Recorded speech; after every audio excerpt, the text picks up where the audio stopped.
During my childhood, my family was like a drop of water in a vast river, never remaining in one location for long. We settled in Rhode Island when I was 8, and there we remained there until I went to college in Colorado Springs. Most of my memories are rooted in Rhode Island, but there are fragments in the attic of my brain which belong to various homes we had lived in when I was much younger. Most of these memories are unclear and pointless. Chasing after another boy in the backyard of a house in North Carolina, trying to build a raft to float on the creek behind the apartment we rented in Pennsylvania, and so on. But there's one set of memories which remains as clear as glass, as though they were just made yesterday.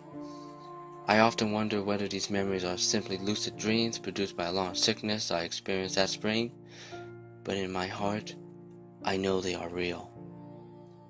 We were living in a house just outside the bustling metropolis of New Vineyard, Maine, population 643. It was a large structure, especially for a family of 3. There were a number of rooms that I didn't see in the 5 months we resided there. In some ways, it was just a waste of space, but it was the only house on market at the time, at least within an hour's commute to my father's place of work. The day after my 5th birthday, attended by my parents alone, I came down with a fever. The doctor said I had mononucleus, which meant no rough play and more fever for at least another 3 weeks. It was a horrible timing to be bedridden. We were in the process of packing our things to move to Pennsylvania, and most of my things were already packed away in boxes, leaving my room barren. My mother brought me ginger ale and books several times a day, and these served the function of being my primary form of entertainment for the next few weeks. Boredom always loomed just around the corner, waiting to rear its ugly head and compound my misery. I don't exactly recall how I met Mr. Widemouth. I think it was about a week after I was diagnosed with mono. My first memory of the small creature was asking him if he had a name. He told me to call him Mr. Widemouth, because his mouth was large. In fact, everything about him was large in comparison to his body. His head, his ears, his eyes. But his mouth was by far the largest. "You look kinda like a Furby," I said as I flipped through one of my books. Mr. Widemouth stopped and gave me a puzzled look. Furby? What's a Furby? You know, the toy. The little robot with big ears. You could pet and feed them, almost like a real pet. Oh, you don't need one of those. They aren't the same thing as having a real friend. I remember Mr. Widemouth disappearing every time my mother stopped by to check in on me. I lay under your bed. I don't want your parents to see me because I'm afraid they won't let us play anymore. We didn't do much during those first few days. Mr. Widemouth just looked at my books, fascinated by the stories and pictures they contained. The 3rd or 4th meeting after I met him, he greeted me with a large smile on his face. I have a new game we can play. We have to wait until your mother comes to check on you, because she can't see us play it. It's a secret game. After my mother delivered more books and soda at the usual time, Mr. Widemouth slipped out from under the bed and tugged my hand. We have to go to the room at the end of this hallway. I objected at first, as my parents had forbidden me to leave my bed without their permission, but Mr. Widemouth persisted until I gave in. The room in question had no furniture or wallpaper. Its only distinguishing feature was a window opposite the doorway. Mr. Widemouth darted across the room and gave the window a firm push, flinging it open. He then beckoned me to look out at the ground below. We were on the 2nd story of the house, but it was on a hill, and from this angle the drop was farther than 2 stories due to the incline. I like to play pretend up here. I pretend there is a big soft trampoline below this window, and I jump. If you pretend hard enough, you bounce back up like a feather. I want you to try. I was a 5-year-old with a fever, so only a hidden skepticism darted through my thoughts as I looked down and considered the possibility. It's a long drop. But it's all part of the fun. It wouldn't be fun if it was only a short drop. If it were that way, you might as well just bounce on a real trampoline. I toyed with the idea, picturing myself falling through thin air only to bounce back to the window on something unseen by human eyes. But the realist in me prevailed. Maybe some other time. I don't know if I have enough imagination. I could get hurt. Mr. Widemouth contorted into a snarl, but only for a moment. Anger gave way to disappointment. If you say so. He spent the rest of the day under my bed, quiet as a mouse. The following morning, Mr. Widemouth arrived holding a small box. I want to teach you how to juggle.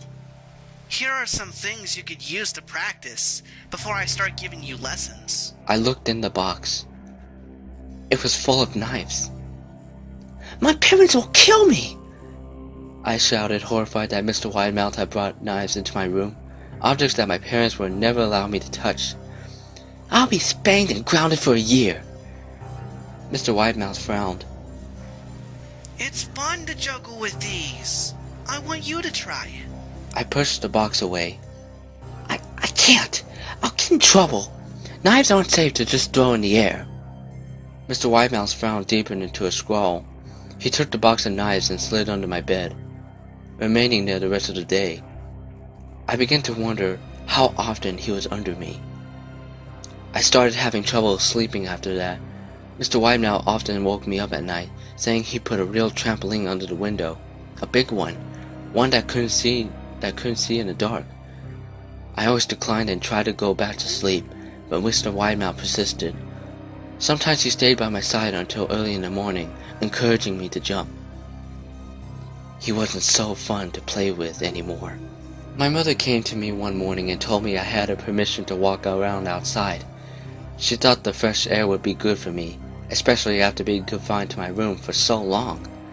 Ecstatic, I put on my sneakers and trotted out to the back porch, yearning for the feeling of sun on my face. Mr. Widemouth was waiting for me. I have something I want you to see.